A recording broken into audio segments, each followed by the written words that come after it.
Well, scientists say a powerful solar flare temporarily knocked out radio communications on Earth yesterday.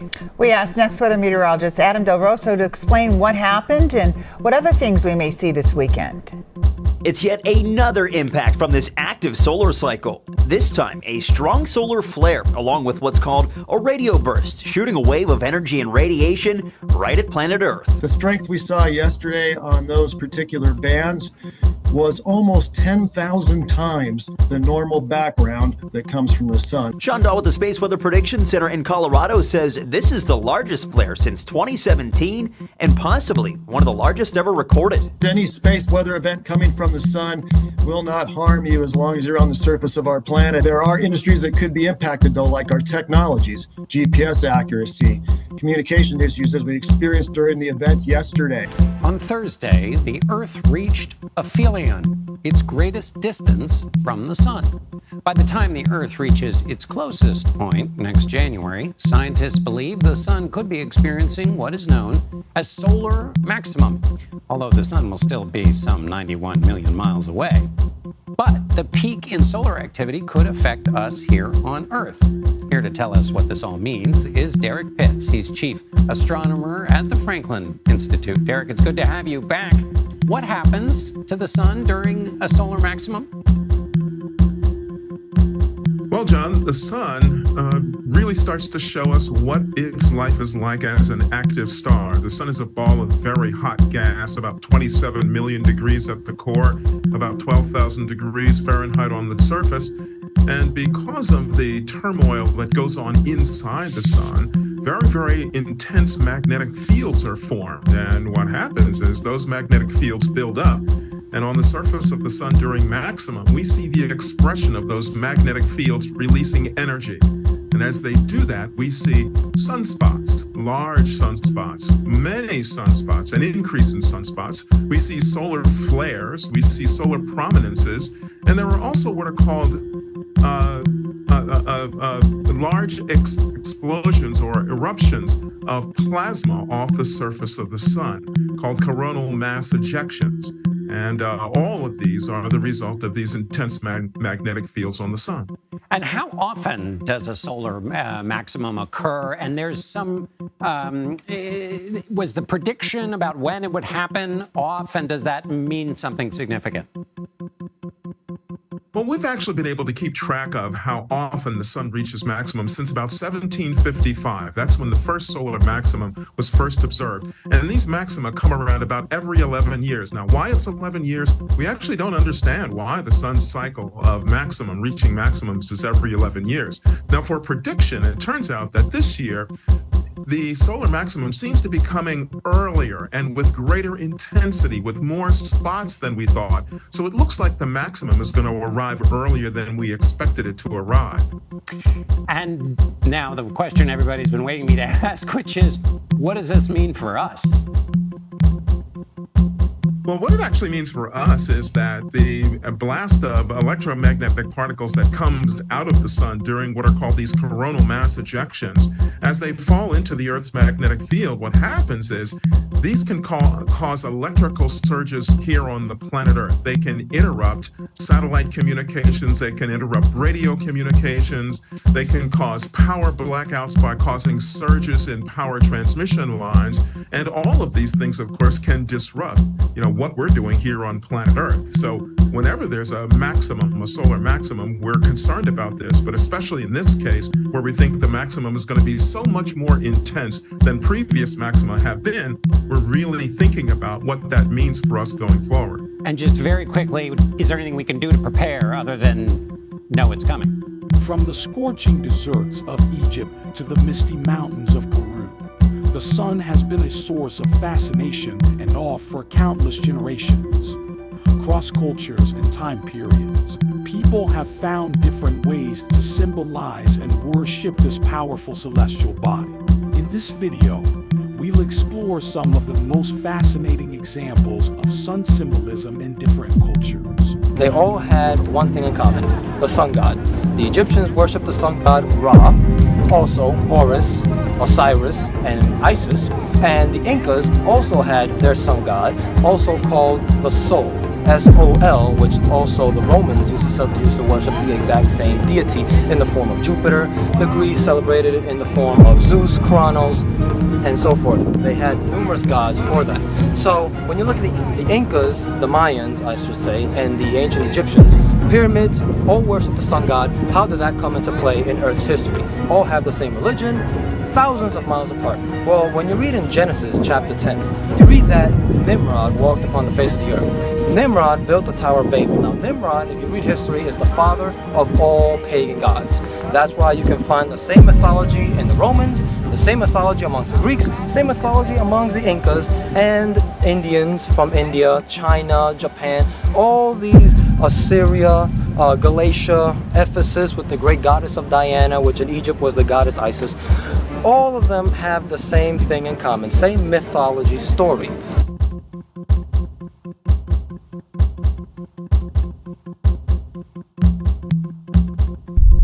Did you know that Earth has two North Poles? There's the geographic North Pole, which never changes, and there's the magnetic North Pole, which is always on the move. And right now, it's moving faster than usual. Over the last 150 years, the magnetic North Pole has casually wandered 685 miles across northern Canada. But right now, it's racing 25 miles a year to the northwest. This could be a sign that we're about to experience something humans have never witnessed before: a magnetic polar flip. And when this happens, it could affect much more than just your compass.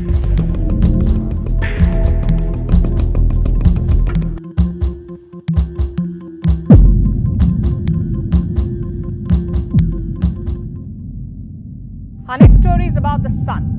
It is flipping out, quite literally. Scientists say the sun's poles are about to flip. Just like the Earth, the sun has two magnetic poles, the magnetic north and the magnetic south. They flip once every hundreds of thousands of years. The poles flip about every 11 years. No matter which school you went to, you were bound to learn three things by rote. 1. The Pythagoras theorem. 2. Mitochondria are powerhouse of the cell. And 3. The sun is a big ball of fire. This story is about that last bit. For starters, a total solar eclipse is predicted in April. This happens when the moon crosses paths with the sun, blocking it from view. It is a highly anticipated event. Great American Eclipse. This is going to divide the United States in a way that we have not seen in our lifetime. April 8th, when we have that total solar eclipse, that's going to be happening during our solar maximum. And it was found that 80% of the most significant events occurred during the solar maximum. It can impact society through civil unrest, war, crime rates, violence, terrorist attacks, and revolutions. The last time Pluto was in Aquarius was when we had the American and the French Revolution. So we've got the election year, we've got increased space weather activity. The Aleph and the Tav, the first and the last, the Alpha and the Omega is coming soon. I am the Alpha and the Omega, the beginning and the end, the first and the last.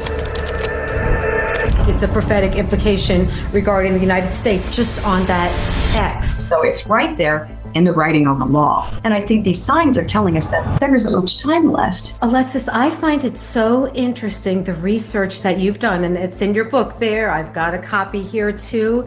This book is amazing on the upcoming 2024 eclipse. What's the prophetic implications for the United States? And how you got into this, because you saw the prophetic implications with 2017 eclipse, the 2023 eclipse. What opened your eyes to that these signs were signs of the last days? When I had heard that the 2017 eclipse had its path of totality covered 7 Salems, it sparked my curiosity, and I wanted to find out if that's indeed true. The path of darkness from the August 21st, 2017 eclipse went through 7 cities named Salem. The path of darkness from the October 14th, 2023 eclipse went through Corpus Christi body of Christ. The path of darkness from the April 8th, 2024 eclipse will go through 7 cities named Palestine. The path of darkness from the April 8, 2024 eclipse will go through 5 cities named Nineveh.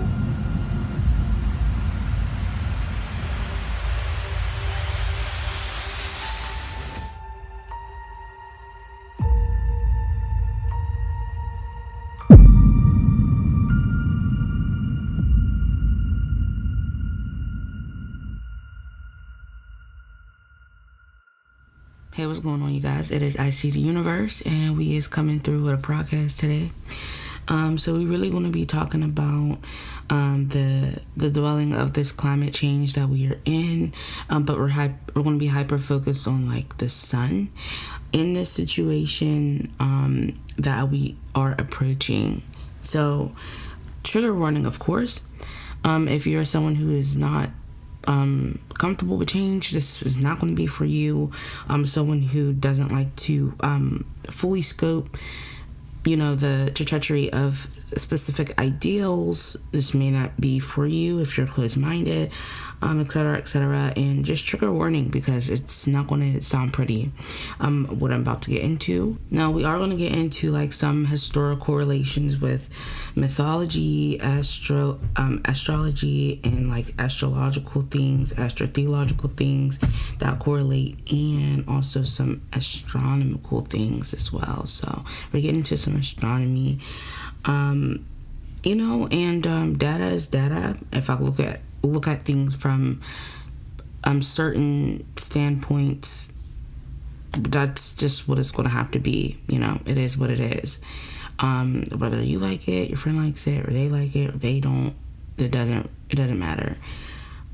We are going to be going through all types of sectors of information here, because what I found is that they all actually agree. So there isn't really no disagreement of the very stance that I'm going to take, which is the fact that we are coming upon a new ice age. Now, I did make a video about this not that long ago, actually a while ago, but hear me out. It's still up. Go watch it, and then come back to this video, right? It's going to be on climate change. So for the real researchers of climate change, like, we can understand that there's only so much that we have done as a species that has detrimentally impacted Mother Gaia. However, there's a narrative that everything that is happening is like completely like normal. That's true, but then it's not. The process and the cycles are completely normal. However, what we are going through is impacting us in the way that it is because of a system failure that we are experiencing within our ocean. And that is what we have done as a species. And that's what we need to take responsibility for, is the destruction of our ocean. However, beyond that point, everything that is to come out and fall in line like a domino effect is going to impact us as we go through this cycle. As you know, we are entering in, like I just said previously, that we are entering in the ice age. Now, what we're going to do in this podcast first is we're going to break down how important the sun is, because like I said, we're going to be hyper focused on the sun in this complete film entirety. Like, I'll let everything else go as far as like focusing on like the zodiac chain and like the Mayan calendar. Instead of that, we'll like go deeply into the sun's place, and how important and significant that would be in the zodiac chain, and how significant that would be when we're talking about the shift that the Mayans and the Incas were talking about, in other mythological studies that talk about our sun, Helios. That's what we're going to be doing, okay? Because we want to stay like hyper focused on the sun. So the first thing we're going to do is we're going to break down how important the sun is. Now, the sun is our life source. It's like if you have a phone, if you have a device, you have like an energetic source that is going to input energy into the device. Now, in this case, you were the device. And in this case, the sun would be that energetic import. So it's really to like highlight how important the sun really is to us. All right, and understand like the capabilities of the sun, because the sun not the one. Helios is not the one. Okay, so we're gonna get into all of that. Now in science, what we will learn or be told is that basically our sun is the soul of our system, right? Like our sun is like a source, our sun is like a life force, and within the creation of our sun was basically like due to a supernova explosion. So after that supernova, like kaboom, then our sun was formulated after that, even though like some of the access went to the earth and other bodies. We call these celestials. They will call them celestials. Celestials in our system. So they're just extra bodies, non-stars. And if you're not a rock, you're a celestial body, even though like Earth is completely made out of rock. But you get the gist, because there's a difference between a rock and then, you know, an organism that has formed. So Earth is what we know as a celestial body. So if you you watch Marvel, I'm telling you, this would be a good time to start, because I'm telling you, they be speaking up that knowledge. I mean, it's just like a different way of explaining things, even scientifically, mythologically. Like it's really awesome. My favorite is The Eternals. Is still one of my favorites. Definitely tap in, but like listen to what they specifically talk about when they talk about like the celestials and like how it even works, even down to the comic books. Like they're really amazing, like really amazing. But not to get too far away, but that's just like a scientific way of us understanding the sun's significance. Now mythologically, we know that Helios was like of a god, sun god, the sun city, the city full of stars, in Heliopolis. Heliopolis. There you go. What are you talking about? But yes, Helios was also the name of the sun. And you know, Amun Ra, like the Aya Ra, and you know, we know. And for the people who don't know, we're gonna get into that, you know, in greater detail, so don't worry. But that's like the mythological sense of our sun. Our sun was very significant to the ancient civilizations. And biblically, because people don't think like this was biblical, like it's just like a ancient tale thing, and that's why it's so looked down upon. But you realize that even in biblical, that El was like the first name of God, right? And El, as we know, etymologically resembles or refers to the sun. So I don't understand where people got that from, that even in biblical texts they're not referencing any type of relation to the sun with like a goddess nature, because El, like the literal, like where people got the Elohim, like yeah, that referred to the sun. El, yeah, and it was the very first name of God. So let's not do that. So obviously there is some great tellings and interpretations of how significant our sun is. But if I just put down in the bio 101, like the sun, a heart goes together. Like what? There is nothing without the sun. Like everything is dead. Everything is just dead. So please pay attention to that very fact as we go throughout this broadcast. Sun is very important. So if there's something wrong with our sun, all of our alert systems should definitely be going off along with the sun. Our sun is so important. Like our sun gives us direct light.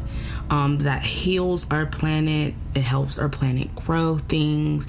And like, it's basically, like I said before, like a million times, it's an energetic input. So for an example, there's 3 ways that we can eat: first hand, second hand, third hand. First hand method is direct sunlight, which you are photonically energized by. So whether you want to believe it or not, yeah, you get you some sunlight, you are eating. Second hand would be fruits, veggies, and water. Now these are like the first hand incarnations of, you know, the sun in a different form, basically, because these vessels have harvested the photonic energy from the sun and has been used as like a portal to access the photonic energy, which we do by eating the goddamn material, which would be the fruits, the veggies, and drinking the water.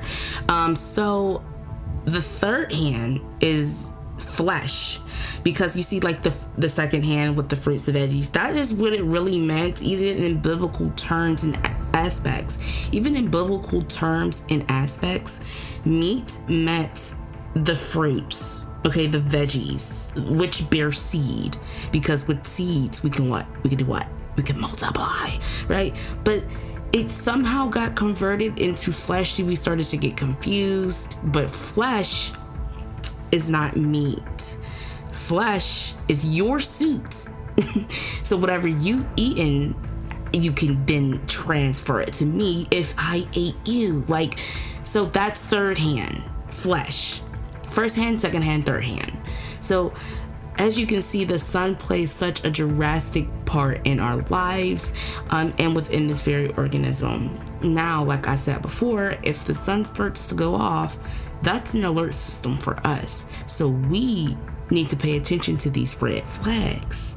Now, let's take a look and see at how the sun has been approaching us and the type of red flags that the sun has been meeting us with.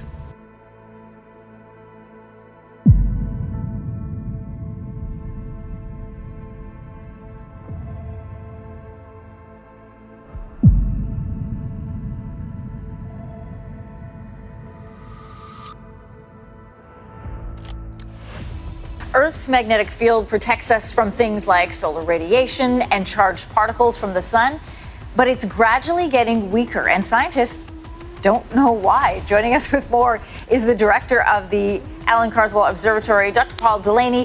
Hey, over the last 200 years, the European Space Agency reports that Earth's magnetic field has weakened by 9%. But there's an area where the problem is severe. It's called the South Atlantic Anomaly. What can you tell us about that, and what are the effects of this? So the region in question is from the northern portion of South America, stretching across the Atlantic into Africa. And the main problem is that the magnetic field of our planet is relatively weak there because the center of the magnetic field is set away from that region. If you think of the Earth as a big sphere and you put a nice dot in the middle of that sphere, that's where the rotation axis passes.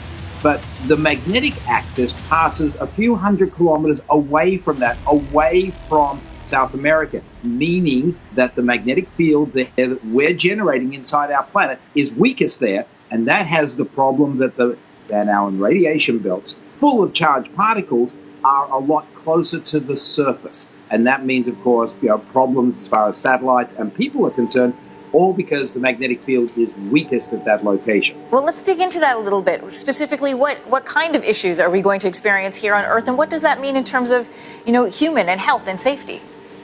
Well, it's not a big influence at this point in time. Charged particles, of course, are not good for you. Okay, you do not want to be bombarded by high-speed electrons, protons, and other ions. That's not good for any life form. So the magnetic field of our planet tends to create a huge bubble or a cushion around us that deflects away most of this charged particle. Some of it does leak in and gets caught in the Van Allen radiation belts, but very little gets to the surface of the Earth. That's a good thing. But if the magnetic field weakens continuously, in fact, if the magnetic field turned off, that would really be bad news. As long as we have any measure of magnetic field, even a weakened field, it protects us in large measure from these dangers from space. It's if the magnetic field turns off that you and I really have a problem. Dr. Delaney, this sounds like a plot line from Marvel. Sounds like a plotline from Marvel. Oh, I wish I could make it up. When you think about the North Pole, you don't expect it to go anywhere. And you certainly don't expect it to change places with the South Pole. That would just be wrong. Our magnetic compasses would all point the wrong way. We'd need to update our maps. Birds would probably be horribly confused. And yet, although they sound like something out of science fiction, geomagnetic reversals like this are real. They've happened before, and the process behind it might be a lot more dangerous than you'd think. To be clear, it's not the reversals themselves that are potentially dangerous, it's the buildup. During those times, the Earth's magnetic field, the shield around our planet that keeps us safe from deadly solar radiation, will drop to as low as 10% of The its current protective strength. shield of our planet decays and eventually fails. So do our satellites. First, communication satellites in the highest orbits go down. Next, astronauts in low Earth orbit can no longer contact their mission control center. And finally, hazardous, relentless cosmic rays start bombarding everything on Earth, causing havoc and devastation. Are these the terrifying consequences of the planet's magnetic field reversal we're going to face? Right now, as you're watching this video, Earth's north magnetic pole is extremely out of whack. It's so serious that scientists will have to update the global magnetic field model released a mere 4 years ago. Does it all mean that the magnetic pole of our planet will flip soon? Well, be patient, we'll figure it out a bit later. To understand this process better, we need to figure out how the core field works. Let's say we've got a bar magnet that runs through the center of our planet and has a north and a south pole. This magnet is incredibly strong, representing about 75% of the intensity of our planet's magnetic field at the surface. Our bar magnet is not only moving, but is also getting weaker, by about 7% every century. Our next story is about the sun. It is flipping out, quite literally. Scientists say the sun's poles are about to flip. Just like the Earth, the sun has two magnetic poles, the magnetic north and the magnetic south. On Earth, the poles rarely change their order. They flip once every hundreds of thousands of years. But on the sun, it is a fairly regular occurrence. The poles flip about every 11 years. They last reversed in 2013, and you don't have to be a math genius to know that the next reversal will take place this year. Scientists say it will be an epic transformation. But they also claim that it can be terrifying for us. So how will this shuffle impact the Earth? Should Earthlings be scared?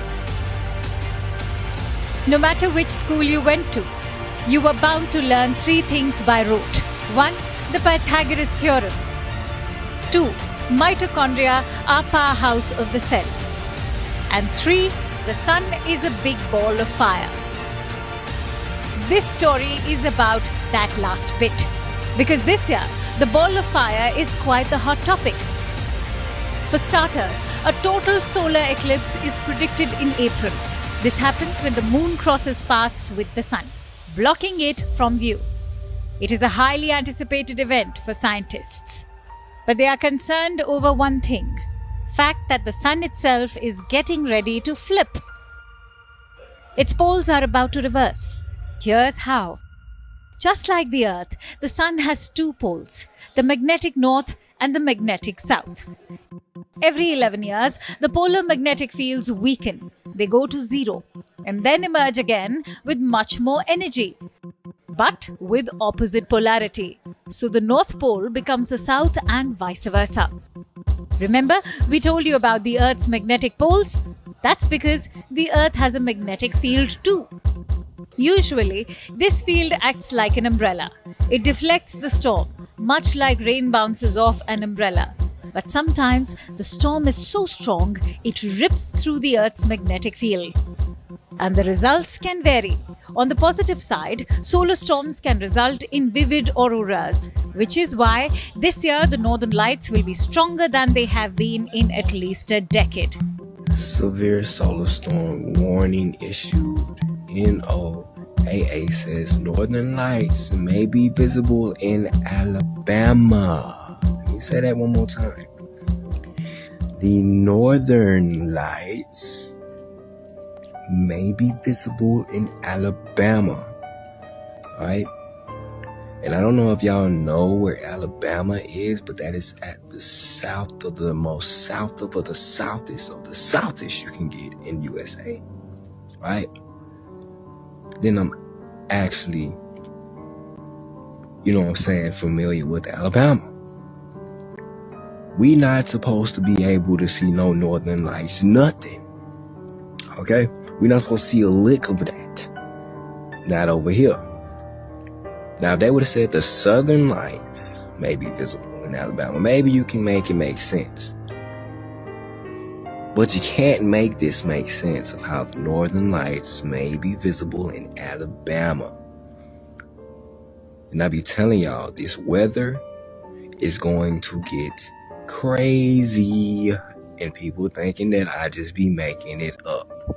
It says severe solar storm.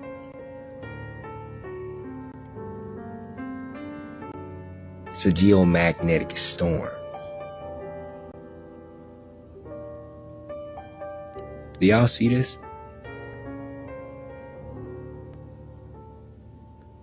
I mean, they got it cloudy today for a reason, right? In Alabama. So you can see it Sunday and Monday. They got it cloudy. Why do you think that is, huh? I'm trying to tell y'all, I am not stupid, bro.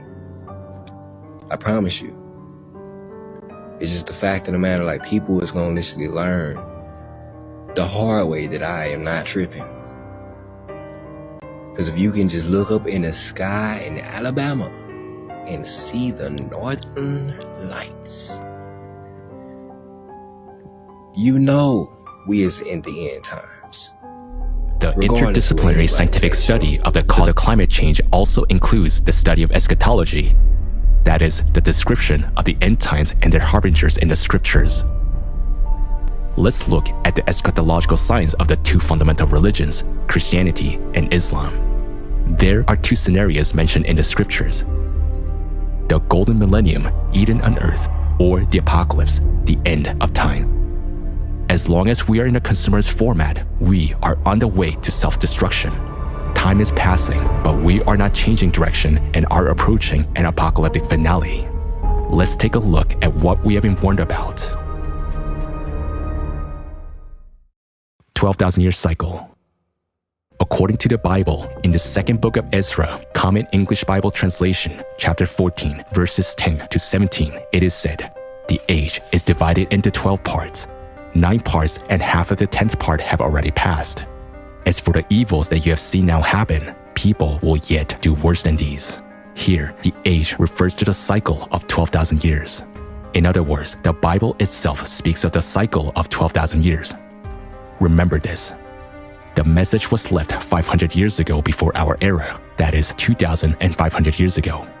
At the time when 9,500 years from the beginning of the age had already passed. Thus, the Bible gives an indication that the cycle is 12,000 years, and it ends in our times.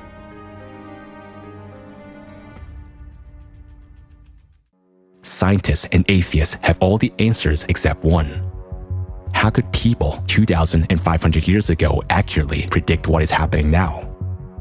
After all, there were no geophysical studies or predictions of mathematical models back then. There are two hypotheses as to where this information came from.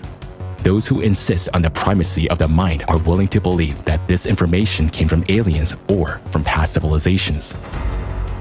For believers, it is divine providence. We do not claim anything. Which version is correct is up to you to decide. In Islam, the time of Judgment Day was indicated by the Prophet as the end of his community. According to the legend of the great Islamic scientist Al-Barazanji, the life of this community will exceed 1,000 years, yet be limited to 1,500 years. As of today, 1,390 years have passed since the Prophet's departure. We can accurately determine the approach of the Day of Judgment by the harbingers of the last days, indicators that the messengers left for us so that people who live in the last times can recognize them. Let's consider which harbingers of climate cataclysms from the scriptures have already come true. Fires. The ninth minor sign of the Day of Judgment in Islam talks about the Hijaz fire. Ibn Hajar writes in Fath al-Bari, one fire will happen among other events that will happen, according to the words of the Prophet, peace and blessings of Allah be upon him, before the Day of Judgment. And the other will arise just before the Day of Judgment without a gap. The increase in the area and the number of fires in modern times is caused by degassing of the subsoil along faults and unprecedented heat. The cause of these phenomena is a heating of the earth bowels due to rise of magma. Rains and floods. There are several authentic hadith in Islam which state that the Prophet Muhammad, peace be upon him, said, "The famine would not break out because of drought, but there will be famine despite heavy rainfall, as nothing would grow from the earth." The rise of magma causes groundwater to heat up and evaporate, increasing humidity, which in turn leads to record rainfall and flooding. Already now, floods are destroying crops. Another natural harbinger of the Day of Judgment is the blooming of the desert. The solar maximum is A hadith narrated by Abu Hurairah states that the Prophet, peace be upon him, said, solar storms, "The last hour will not come till the land of Arabia reverts to meadows and rivers." 12 years, but this one seems so drastic. In 2018, heavy rains that hit arid Saudi Arabia inundated the desert and caused flooding, which made the desert bloom. Within the shift of the earth, we are having a pole flip, we're having like a magnetic pole shift, like we're having like all of these things happening, like WTF, what is going on? But what's really significant here is the fact that what nobody is paying attention to is the 12,000 year cycle that we just approached. And they're saying that by the end of this year, we will fully be in that transition, even though it's like, what do you mean fully? Like we're not there. We're not yet. We're not there yet. However, this is a cycle of 24 to 26,000 years that I would like to discuss on the precession of the equinoxes. If you want to go ahead and do extra research or grab extra info, the precession of the equinoxes is a great pool for you to actually start to dig these things up. It's because this is not being taught. This ain't being discussed. Everyone doesn't really know that we are literally entering into an ice age. We're entering into a different glacial period, which is going to give us different magnetic poles, and we're going to have like a polar flip and like all of this shit going on. Because the most significant shift that we are going through is this ultimate 12,000 year cycle, and this all goes back down to the 2012 Mayan calendar predictions. So before we get into the solar maximum, we're going to get into the 2012 Mayan calendar predictions, and get into the real astrotheologian story and the mythological significance within 2012 in the meaning of this shift. Expressed in the language of myth and the symbolism of myth, what they capture is extremely precise observations of a phenomenon called the precession of the equinoxes, right? Which is, everybody's heard about the dawning of the age of Aquarius, and most people are aware that we're living towards the end of the age of Pisces right now. But what that actually means is that if you stand at any point on the Earth on the 21st of March, an hour before dawn, and look due east, you'll see a constellation sitting on the horizon in the place where the sun will shortly rise. And that constellation for the last 2,000 or so years has been Pisces. But because of a wobble on the axis of the Earth, which unfolds very, very slowly and it's very hard to observe, we're gradually tracking backwards. The sun as a pointer against the zodiac is gradually tracking backwards through the zodiac. 1 degree every 72 years. 1 degree every 72 years. That's the key figure. And it's moving through Pisces and into Aquarius, and the time will come very soon when, as you stand at dawn looking due east on the 21st of March, the spring equinox, you'll see Aquarius on the horizon, not Pisces. Now, to observe this process is not easy. and it requires an accurate interest in astronomy, accurate astronomical observations, accurate solar observations, and for some reason, the numbers that relate to precession, as you rightly say, it unfolds at the rate of 1 degree every 72 years. There are 30 degrees to each house of the zodiac, so that means each age is 2,160 years. And since there are 12 houses of the zodiac, that gets you to 25,920 years for what's called the Great Year, when the entire cycle completes and comes back to the beginning again. It's astonishing that a whole sequence of numbers related to this particular issue, which really, again, is a relatively recent discovery of our civilization, are found in myths that go back to the dawn of time. And people should be aware that, of course, the cycle changes in 2012. So all this buzz around 2012, it's important to know that there's all these ancient cultures that have all the numbers whose equations resolve to this year 2012. It's very important to know that, and specifically because the year 2012, which I also go into at length in Fingerprints of the Gods, the year 2012 and its importance is signaled to us by the Mayan calendar. Again, if you go in depth into the numerical system within the Mayan calendar, what do you find? You find the number 72 and multiples of the number 72 and divisors of the number 72 all over the Mayan calendar. So it's another precessional object. So it's like a double check. When I find these numbers locked into architecture or myth or really scientific artifacts like the Mayan calendar, then I know that I'm dealing with the same system. And it's very old, and it comes down to us out of the mists of prehistory, and I believe it is a worldwide legacy from a lost civilization. The Aztec part of this larger ethnic group of the Nawag. So what this records with this figure in the center, what the disc itself records, is this origin of the cosmos as the Aztecs saw it. This stone relates to one of the main Aztec myths, essentially the creation of the various eras, or as they call them, suns. And so what we're seeing here is a record, a cataclysmic history of previous eras and then the current era under which we live. So the current era is actually the fifth era, according to this system. The fifth sun. And yet the name of the fifth sun, the fifth era, is for movement. And we actually see that in the 4 square lobes that surround that center figure. That particular shape that it's forming is a sign for Olin, which in Nahuatl means movement. And we also see these 4 dots surrounding this central figure, which gives us the name For Movement, which is the title of the fifth sun, or this fifth era that we're living in right now.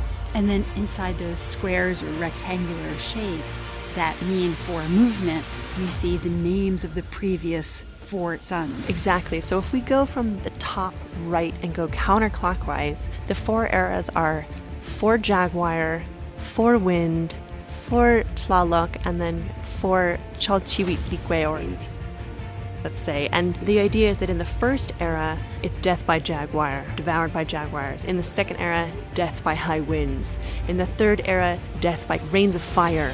And in the fourth era, death by water. The idea with the fifth sun is it's prophesizing that this current world in which we live is going to be death by earthquakes.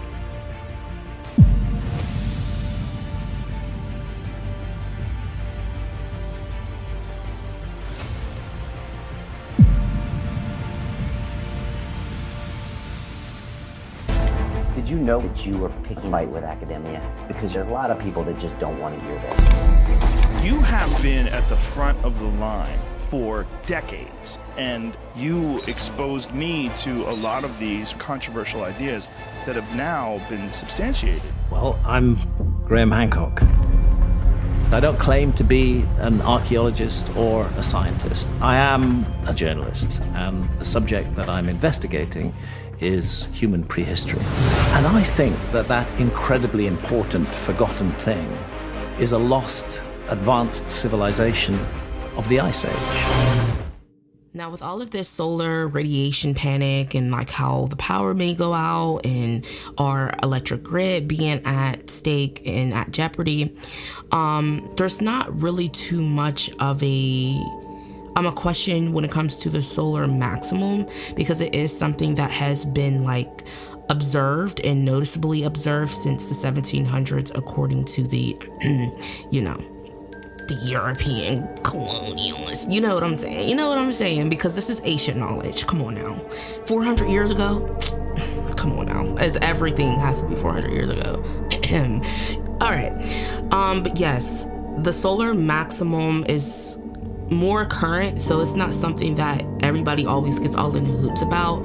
But the difference is that now we have reached a place where we are going to be experiencing high levels of radiation, high levels of cosmic rays. Now, the real researchers of climate change will tell you that it's not really climate change, it's global boiling, not global warming, and that this is an entire cosmic influence. So with that being said, this is why this particular solar maximum scientists are very intrigued about, because there's so many things that may pop off, and it may be due to this cosmic influence. Now we're going to get into that just in 1 second, but let's still talk about how the solar maximum is only enhancing something else that we're already experiencing, which is that cosmic influence. But before we get into that, I still want to talk about, this maximum, because this year particularly,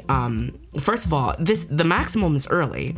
So this year in particularly is so vibrational that it's like insane. It's like too high, too intense for our own intake. And it's like, this is risky. We have quote unquote satellites, and we have these electric grids that may be at stake. Like there's so many things that can go like the complete left because of the radiation. We also have that solar eclipse that everybody is all in the woodworks about, talking about. I'm talking about through all platforms. Like I'm thinking like maybe it's just, because TikTok gets a little riled up out of the rest of the girlies, but at the same time, like, nah, like this shit's really like it's deep, and it's because of this cosmic influence. Give it a second, y'all. But it is due to this cosmic influence that has everybody being post. The National Guard coming out for what? Schools being shut down stateswide. Complete states are closing every single public school in the state. Okay, in the state. Why? Like, you just have to ask yourself, like, why? Like, what? We've had totality eclipse before. We've had, like, it's not supposed to be nothing new. Oh, I forgot. There is a cosmic influence present. Let's get into that cosmic influence. So, like I said before, real researchers of climate change that will not refer to it as climate change, because we know that it's not a change of climate, but it's simply a shift in the climate. And what this is giving us a cosmic influence that has high intense levels of rays and radiation that is just completely like basically whooping our ass. But to put it in layman's terms, this is where the real climate change is really unfolding. That's affecting our environment very significantly. Now, our last solar maximum was just around roughly 2012. So the solar flares or solar storms that we're experiencing now, scientists have not seen since 2012, period. And the most recent that was like the most like highest or most intense was like 2017. What had also happened in 2017, that last totality, for the USA, and what has also happened in 2012, I just explained, was that's when we seen the last solar maximum, aka the most intense, like we are now seeing, was in 2012. But let's highlight this 2012. Let's highlight it, right? Because we all heard about the Mayan stories. We finally are going to get to break that down. This is the cosmic influence. The cosmic influence is the same tale that everybody was talking about when it was like 2012 the end, or the Mayan calendars. They marked this spot. Now we're going to get to talk about that. So basically, going back into the precession of the equinoxes, going back into how we are not in the same area, going back to how we have now entered into a time period that is referred to as the last days, but it's not what you think, right? These are the last days of the dark ages. I cannot express this enough. I cannot express this more enough. We are in the last days of the dark ages. One more time. The significance with repetition. We are in the last days of the dark ages. There are the golden ages, dark ages, golden ages, dark ages, golden ages, dark ages, golden ages, dark ages. So what do you think that the X was in that spot? What do you think that X was? The X that marks that spot, that was on that Mayan calendar that said we are in this period. It means we are transferring from the dark ages into the golden ages. Okay, and we're going to go over the brackets and yada yada, but we're also going to really get into what do I mean by we're not in the same area anymore. So stay tuned. What happens to the sun during a solar maximum? Well, John, the sun really starts to show us what its life is like as an active star. The sun is a ball of very hot gas, about 27 million degrees at the core, about 12,000 degrees Fahrenheit on the surface. And because of the turmoil that goes on inside the sun, very, very intense magnetic fields are formed. And what happens is those magnetic fields build up. And on the surface of the sun during maximum, we see the expression of those magnetic fields releasing energy.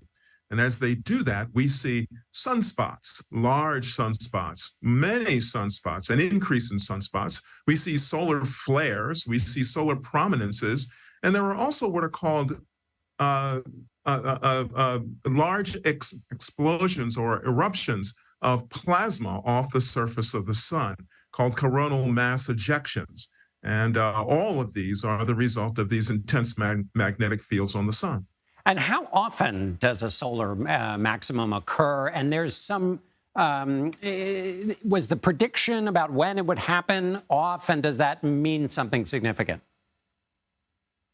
Well, we've actually been able to keep track of how often the sun reaches maximum since about 1755. That's when the first solar maximum was first observed. And these maxima come around about every 11 years. Now, why it's 11 years, we actually don't understand why the sun's cycle of maximum, reaching maximums, is every 11 years.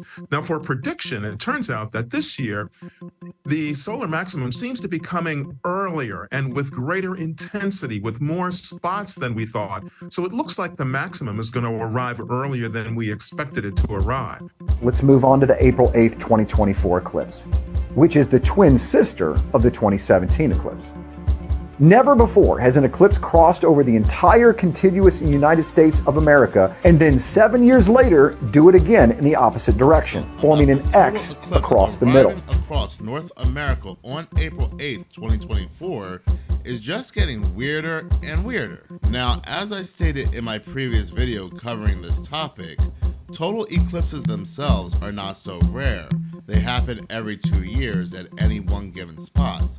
But this total eclipse occurring on April 8th, 2024 happens to be an ultra rare event because it will intersect with another total eclipse that happened back in 2017, forming a giant black X on one singular spot.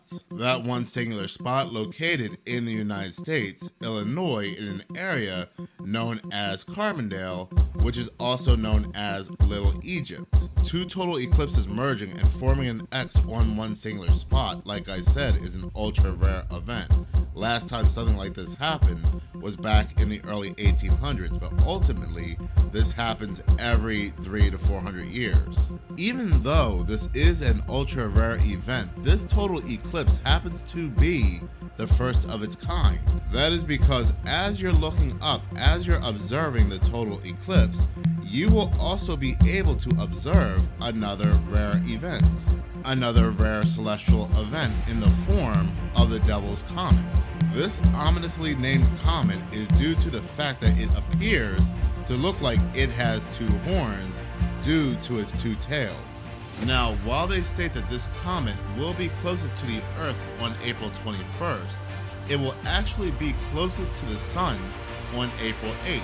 So you'll be able to see this comet called the Devil's Comet trail across the Sun as you're looking at this ultra rare total eclipse. The total solar eclipse, if you guys did not know, they are actually going to be deploying National Guard. Normally that happens with disasters, but now they are actually doing it because of the plethora of people that are coming out and the extreme threats against our country. Christopher Wray from the FBI said that the chatter is worse now than it was in 2001. Please listen to this, you guys. This is very important. Listen up, y'all. So the 2017-2024 solar eclipse, a lot of people should know this by now. If you don't, then I'm guessing this is your date of you finding out about this.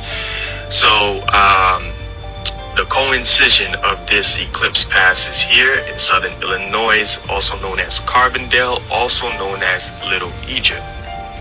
And this X right here is actually not the 2017-2024 total solar eclipse pass, but it's actually two fault line cracks that is going across America. 1,700 miles one way, 1,600 miles the other way, and the coincision is, as you can see, is the same, precisely the same location. X marks the spot. And that area just happens to be the New Madrid seismic zone. I showed this map already, and I'll just show it again for context. The New Madrid seismic zone is known for three great eclipses, and it's also, three great earthquakes, and it's also known as one of the most biggest dangers to America. This is a map from USGS, and as you can see, talking about the highest hazards and lowest hazards. This is the bar, this is the meter, all right? And as you can see right here, where the X marks the spot, simultaneously with the eclipse and the earthquakes, the activity is very, very high. Threat level and danger level is very, very high. So this is an Exodus sign. An Exodus sign. This is a sign of an Exodus, a physical, spiritual, mental awakening, and Exodus out of the system. And it's also a prophetic sign for a people. Book reference. The intersection of these two fault lines create an X at the New Madrid seismic zone, located in Missouri, just an hour-and-a-half drive, a 30-minute flight from Carbondale, known as Little Egypt. What's particularly unsettling is the striking resemblance between the map of the seismic cracks and the paths of totality observed in the solar eclipse. The correlation in the paths and locations might evoke a sense of awe or terror, depending on one's perspective. It invites contemplation on the possible meanings or connection these natural phenomena might hold. And you can see the striking resemblance in Forbes magazine Doomsday Map or Doomsday Crack, because this would be the precise location of X marks the spot. The unsettling parallels between the seismic crack and the path of totality are not lost on those who study them. Yet, the lack of public warning from scientists or authorities are baffling. It calls to mind scenes from disasters, movies like 2012, where the government concealed intimate catastrophic to avert panic. Could we be living in such scenario? Have those in power suspected a looming threat and chosen silence over alarm? These questions linger, leaving us to ponder the cryptic message that nature seems to be signaling, and wonder if humanity is truly ready to face whatever may be coming. Now we see where Forbes get their prediction from. But trust me, it's way much more deeper than you think. This is an Exodus sign, a sign for a chosen people, for humanity, for the world. Now, NASA is suspiciously launching a mission on this day, and it's supposed to actually go and follow into the solar eclipse. It says NASA will launch 3 sounding rockets during the total solar eclipse on April 8, 2024, to study how Earth's upper atmosphere is affected when sunlight momentarily dims over a portion of the planet. Does anyone find it strange how CERN is starting up around the same time as the X eclipse? They actually already started the process on 3/22, and look at all of the weird and strange stuff that happened on that day. So on April 8th, the same day is the return of our black sun, CERN decides to fire the Hadron Collider that same day. If you look at this symbol, CERN symbol, it look like you can either look at it as 9s or 6s, and you see a total of 3 of them. We know that 666 is the recipe for melanin, and their objective is to ascertain a God particle. Stop and listen. Just when you thought you had heard all of the crazy coincidences about the April 8th eclipse, we find out that CERN has been preparing for the past month to go full power on April 8th during the total solar eclipse in North America. Stop and listen. I'm about to tell you some things about the eclipse that you have not heard yet. No, I'm not going to talk about how it forms the Aleph or the Tav, or how it goes through all the cities of Nineveh. More importantly, I'm going to talk about something in our past. Did you know that in 1811 we had a solar eclipse that was preceded 2 weeks earlier by a partial lunar eclipse? This is the second solar eclipse that we had in the early 1800s. The reason this is important is because following these, in the year 1811, we had earthquake, over 2,000 to be exact, followed by 6 to 10,000 in the Boothfield of Missouri, where the New Madrid fault line is. You should pause and read this because you'll see that we had some as strong as 8.8 in the series following the solar eclipse. Here's where it starts to get interesting. It states that the Mississippi River ran backwards for 3 hours, as well as many other earthquake phenomena. I bet you didn't hear about that in history class. Stay with me because this is where it gets interesting. There was sand boils, seismic tar balls, earthquake lights, earthquake smog, thunder, and animal warnings. I suggest you pause and read those to see what was going on. What's really interesting is the earthquake smog. It says the skies turned dark during the earthquakes, so dark that the light of lamps didn't help, and the air smelled bad, and that it was hard to breathe. I suggest you just pause and read some of the scriptures that I put here before continuing on, because I'm trying to make this as short as possible.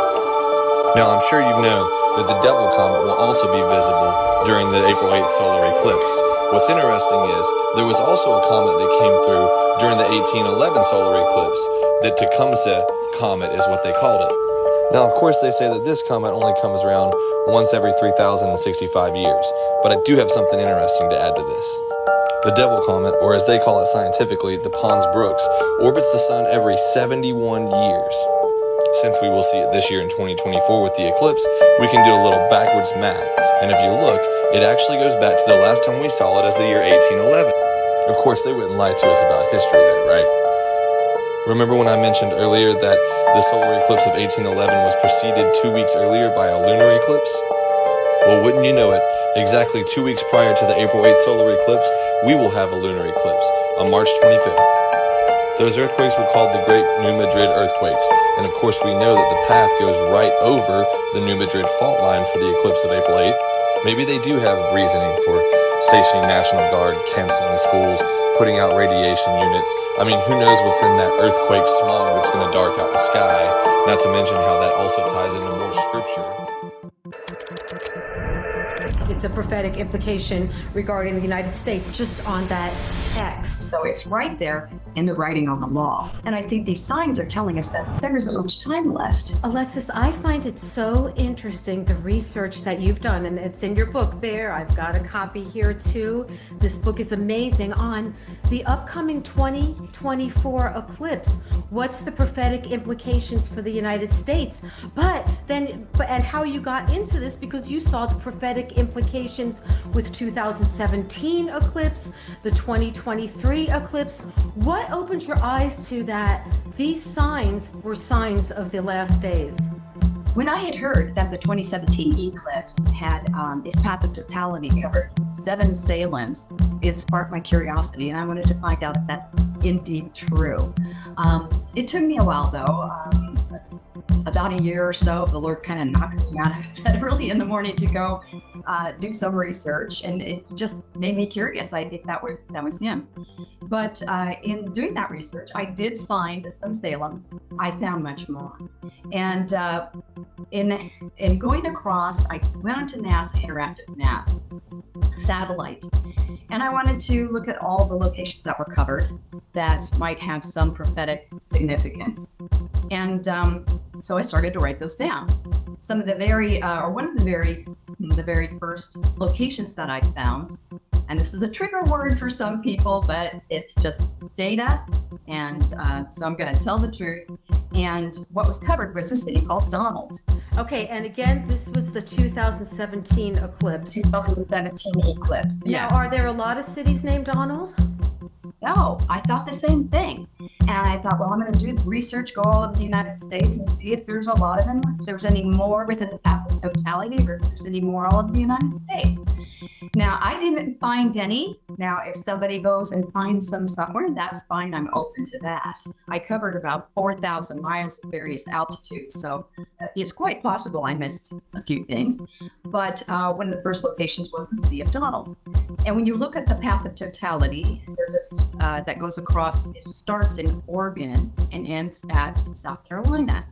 There's a 7-year period between the 2017 eclipse and the 2024 eclipse. So when you look at the locations, and I started to log all of those locations across the United States. And it's all the locations where it would be totally dark, correct?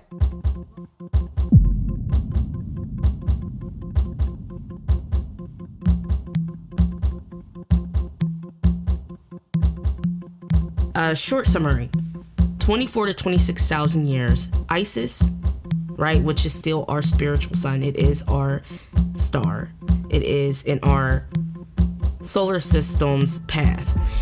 Rather, people are separating the fact that it may not be in our system, it still works with us, making it into like a bigger branch. Basically, we are in a binary solar system. So yes, we have a solar system, but it's binary. There's a whole nother star that is in cahoots with our star, we refer to as Sun, which its ancient name is Amen-Ra or Helios, also known as Ra. And Ceres is that binary star that is in cahoots with Helios, aka Ra. And Ceres' ancient name we know as Isis. She is the spiritual sun. She is our spiritual star.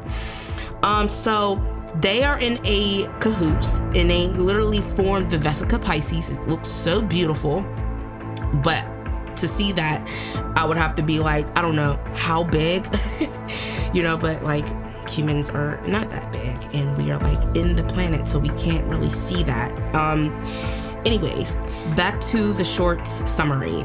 And on a course of 12 to 13,000 years, they are the farthest. They go the farthest distance, all right? And then in a course of another 12 to 13,000 years, they will become the closest. And this adds up to about 24 to 26,000 years is the cycle. So I hope y'all are all also understanding the significance between 13 and 24. Okay, 12 and 24. These are very crucial numbers. If you don't believe me, look at your clock. Look at everything around you. Look at how many zodiacs there are, or how many years do you go to school? How many systems are there in the body? If I mean, come on. I mean, for real. We're living it day by day. Our cycles, day by day, are literally consist of 24. I mean, let's literally be fucking for real. And you guessed it. In the course of our sun, Helios, and the star Ceres, Isis, going the farthest they could from one another, is the period we refer to as the Dark Ages, and them coming back to a journey coming back to each other. They're coming back to each other, meaning it's only up from there. That is the period we refer to as the golden ages. So have we took a shift? Have we took a turn? You damn motherfucking right, we took a turn. This is the shift. This is why we are no longer in that same area. We're not in that same place. And this is no longer the same period of time we refer to as the Dark Ages. So if you ask me, like, I can understand the hype. I think we can all now understand the hype about 2012. Why people were so scared and they was like, oh my God, it's gonna be the end. We're going off the galactic plane, because technically we are. And we are in a different playing field, quite literally. But let's not take it literally, but it's literal. I mean, according to scientists, the universe has been proven to be not locally real. So I mean, like, what the, like, WTF, like, what the fuck now? But anyways, I digress. However, regarding the climate crisis that we are currently experiencing, Earth is not the only celestial body in the cosmos going through it right now. And that is why real researchers understand this is a cosmic influence. Okay? Because, like, once again, we are quite literally in a different playing field. And you know what that also means? It means that we are now emitting different frequencies. We are no longer emitting the same frequencies, meaning that old frequencies cannot reside here. New frequencies will be emitted. So this is what they refer to as Great Split, Great Awakening, Great Solar Flash, Great Shift, because it is a shift. And speaking on the brackets, now we know that the brackets that we are referring to when we talk about Dark Ages, Gold Ages, break down to iron, bronze, silver, and then the last bracket is gold. But do not mistaken, silver and gold are the golden ages, and iron and bronze are the darkest ages. Now, this also does have great significance with our consciousness and our experience to actually access the full totality of our awareness regarding our consciousness, because consciousness is everything. It is ultimate. It is completely absolute. However, there are different types of tiers that people get confused with you saying, oh, she's conscious, he's conscious, or you're not conscious, or blah blah blah. But the entirety of what consciousness is not something that can be cut down the middle. And there's absolutely no way for consciousness to be unconscious, but awareness can definitely lose its grasp on that consciousness. So there's a difference between a state of conscious and actual consciousness. So if you are conscious, that just means you have awareness to the field of consciousness. Like, consciousness doesn't disappear.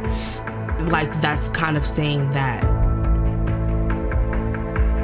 because you can't see that everything disappeared in front of you, that there's just no, it doesn't work like that. But back to what I was saying, dealing with these brackets, iron, bronze, silver, gold, it's basically just dealing with the fact that how connected will we be to our consciousness and our full totality of awareness, is basically what these brackets also show us. So iron is about 25, bronze is about 50, silver is about 75, which we are or just have entered into the silver bracket not that long ago, and we're still transitioning from also the age of Pisces into the age of Aquarius, alongside shifting the galactic plane, moving us into the silver bracket, which is also moving us from a 50% range to a 75% range of awareness to our consciousness. And this is going to evolve us. So this is why, once again, people are saying 3D to 5D, great shift, great awakening, because it is, and it is coming. Like the more and more and more and more and more and more things that come out, the more and more and more and more and more people talk, the more and more and more. Yes, all of this, and I mean collectively, all of this enhances our consciousness. It enhances Gaia's consciousness. It enhances everybody, even people that are not even like trying to like wake up, will end up waking up because you have no choice. Now, will people like get on with it, or will they fall off? Or here's the thing, when people are left to reside to the cosmic influence and other galactic influences to wake up, they are not going to be given the grace, the time, or the actual the capacity that's already within them to maturely, spiritually, and divinely wake up. So this is why people will not get along with the program. Like, not everybody is going to be all in all. It's love and it's light and it's like, it's not going to happen like that with everybody. But this does raise a very, very good question. People that are not going to maturely wake up are going to be just pushed into the fire, versus someone like myself who has had years to accommodate to a peace-like state of mind when it comes to the actual divine. And trust me, it's not something that people could tell you with words. It's a whole experience. That's why it's called waking up. But that's basically why people are referring to the Great Awakening and the Solar Flash. And I went over the brackets, so now we understand, wow, how significant and the true intensity of the Mayan calendar and the time of period that we are and the time of period that has come to pass. Like, saying we're moving out of the Piscean age is kind of huge. Like, that's not a minor thing to say. Like, I'm like, wow, like, I'm living and existing in a period where, like, I mean, that's 2 whole millenniums. You're telling me I'm living and existing in a period where, like, what? That is 2.5, give or take, millenniums. It's 2024. Come on, guys. That was 2 whole millennium. That's an age. The age is, of course, of 2,500 years. That's a long time. That's a long time. Sorry, that's a long time. But that's what they refer to as an age. And each of these ages are marked on the zodiac chain.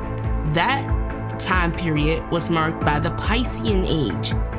We are now moving into the age of the Aquarius, in the Aquarian age of water, right? The return of the Divine Mother, the return of our goddess, right?